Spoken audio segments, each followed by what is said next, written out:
તો બધા મિત્રોને હારી હવાર આપણે જેતક લઈને નીકળી ગયા કોલેજ। આજે કોલેજમાં પરીક્ષા છે એટલે હોલ ટિકિટની ઝેરોક્સ કરાવી લીધી, પછી નીકળી ગયા, ફાઇનલી પહોંચી ગયા કોલેજ। ત્યાં હર્ષભાઈ ભેગા થઈ ગયા। અહીંયા તો આજ બહુ પબ્લિક છે, પરીક્ષા છે એટલે જાણે લગ્નને જમણવારમાં આવ્યો હોય એવી રીતના તૂટી પડાય।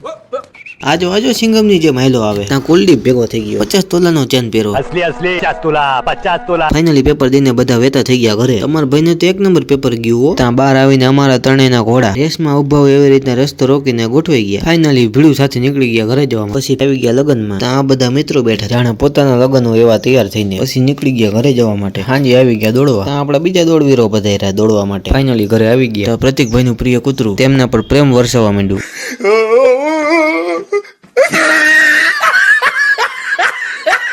પછી આવી ગયા ઝેરોક્સ કરાવવા, પણ દુકાન બંધ હતી। પછી આવી ગયા મેડિકલે દવા લેવા। ફાઇનલી દવા લઈને નીકળી ગયા। આપણા જેતકમાં પેટ્રોલ ઓછું હતું તો આવી ગયા નહેરા પેટ્રોલ પંપે આપણા જેતકને ચણા પાવવા। પછી નીકળી ગયા ઘરે। આજના વ્લોગમાં આટલું જ।